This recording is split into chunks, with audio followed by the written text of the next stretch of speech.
Rediscover your past by digitizing your family's memories with Legacy Box. Watch until the end of this video to find out more about preserving your legacy, and then visit legacybox.com/recollection.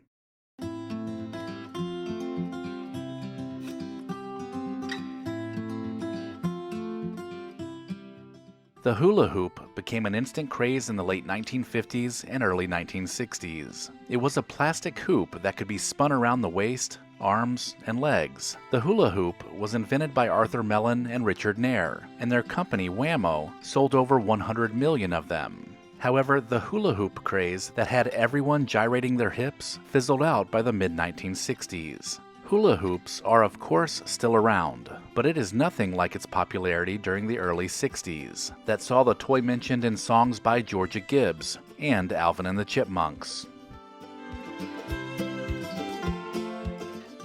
During the 1950s and even into the early 1960s, 3D movies became a novelty that ushered in many people to their downtown movie theaters. They would hand out special 3D glasses that would make images on the screen appear to pop out and make you feel like a part of the movie. But the trend didn't last that long, because by the mid-1960s, 3D movies had become too expensive to produce, and audiences had grown somewhat tired of the gimmick.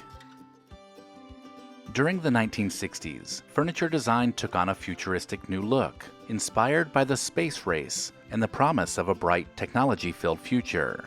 Chairs, lamps, and tables began to look more like space capsules and rockets than they did basic furniture. They were made from plastic, fiberglass, and metal in sleek and modern designs that remind us today of the cartoon series The Jetsons, which aired around this same time. As we launched into space in 1968, on our way to the moon, the trend was declining, as people realized the furniture wasn't very comfortable, and it often clashed with the other pieces of furniture in the room. Drive-in movie theaters were a very popular way to watch movies during the 1950s and 1960s. Families found it convenient to pull in their large sedan or station wagon to watch a movie, while enjoying snacks and drinks from the snack bar that were delivered right to your car. This was also really popular among teenagers, and the car culture that arose during the 1950s played its part in making the drive-in theater the place to be on the weekends. As technology advanced during the 1960s, and households everywhere began to have their own color TVs for entertainment, drive-in theaters saw a steep decline, and by the 1970s, they began to disappear altogether, as people gravitated more toward the indoor movie theater for blockbuster movies with superior pictures and sound. The miniskirt was a fashion trend that took off in the later part of the 1960s. It was a short above-the-knee skirt that showed off a woman's legs, and it was considered a symbol of women's liberation and sexual freedom that rebelled against women's fashion up until that point.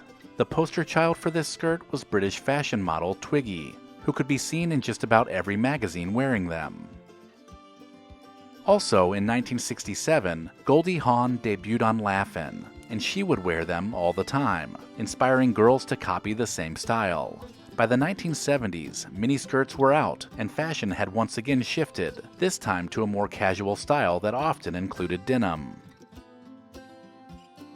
During the Cold War, the fear of a nuclear attack was very real, and many people took it upon themselves to build fallout shelters in their backyards. These underground bunkers were designed to protect people from the radiation and fallout of a nuclear bomb, and they seemed to be everywhere. There were even instructions and booklets available to help people prepare. Through the 1960s, tensions between the US and the Soviet Union were on edge, but by the later part of the 1960s, things had eased up a bit, just enough for people to lose interest in building the underground bunkers, or at the very least, they felt safer than they had before.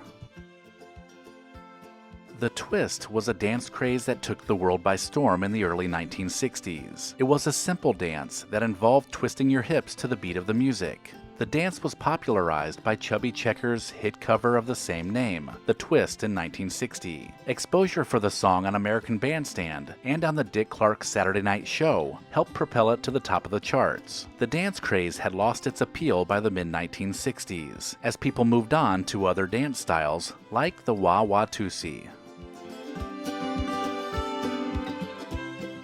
During the mid-60s, GoGo Boots became the perfect footwear to complement any miniskirt. The ultra-mod fashion statement were white, knee-high boots with a low heel and a sleek design. And although the originals were made of patent leather, many of the knockoffs were made of vinyl. GoGo Boots were seen as another symbol of women's liberation, and the popular song performed by Nancy Sinatra, "These Boots Are Made for Walkin'," made every girl want a pair. The trend of white knee-high boots didn't last long, and by the early 1970s, people were trading in their GoGo boots for platform shoes.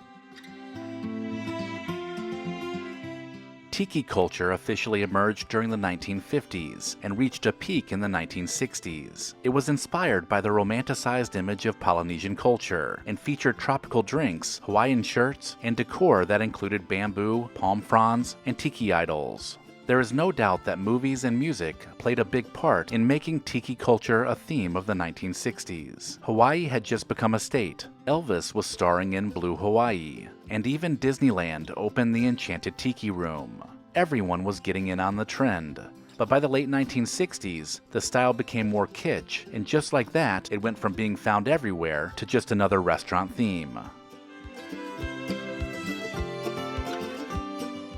During the 1950s and 1960s, most households in the United States received their milk through home delivery services. Milkmen would deliver fresh milk to customers in glass bottles, and they were then collected and reused. This was a time when the technology within a kitchen was changing, and grocery stores were evolving into supermarkets, which meant that things like milk became just another thing we could take care of ourselves. The fresh milk that was delivered straight to your house was traded for the convenience of buying milk in cartons, which led to a steep decline in home milk delivery. Soda fountains were a popular place to get a cold drink and hang out with friends in the 1960s. These were basically a counter found in stores where a soda jerk would mix syrups and carbonated water to create a variety of drinks. Soda fountains were often a hub of small-town life. This was where people socialized and talked about the weather, prior to the rise of a fast food revolution that replaced the need for soda fountains. The popularity of canned and bottled drinks also contributed to soda fountains disappearing, most of which occurred by the end of the decade. In the 1960s, pretty much all appliances were available in shades of avocado green, and the popularity of the color was off the charts. Everything from refrigerators to stoves to washing machines went from being pastel during the 1950s to earthy green throughout the 1960s. This color choice did extend into the 1970s, but that's only because they hadn't been replaced yet. Avocado would eventually be traded in for more neutral colors and styles that would rule the 1970s and 1980s.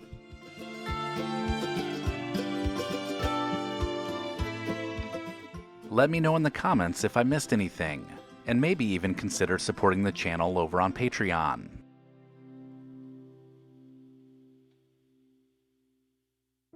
Recollection Road has partnered with Legacy Box because we're both all about preserving the past. Why not do the same with your own family home movies and photos? Legacy Box is the simple, safe, they've thought of everything solution for converting your home movies and photos to thumb drive or the cloud. Just send in your Legacy Box filled with old VHS and camcorder tapes, film reels, and pictures, and get back digital copies that can be easily enjoyed, shared, and kept organized. It's that easy. Not only is Legacy Box trusted by over 1 million people, but it's professionally digitized right here in the USA. Get started preserving your past today. Go to legacybox.com/recollection to get an incredible 55% off. Buy today to take advantage of this exclusive offer and send in your memories when you're ready. Go to legacybox.com/recollection to save 55% while supplies last. If you enjoyed this video, consider watching this playlist, and then visit the channel to search the Recollection Road library. As always, thank you so much for watching.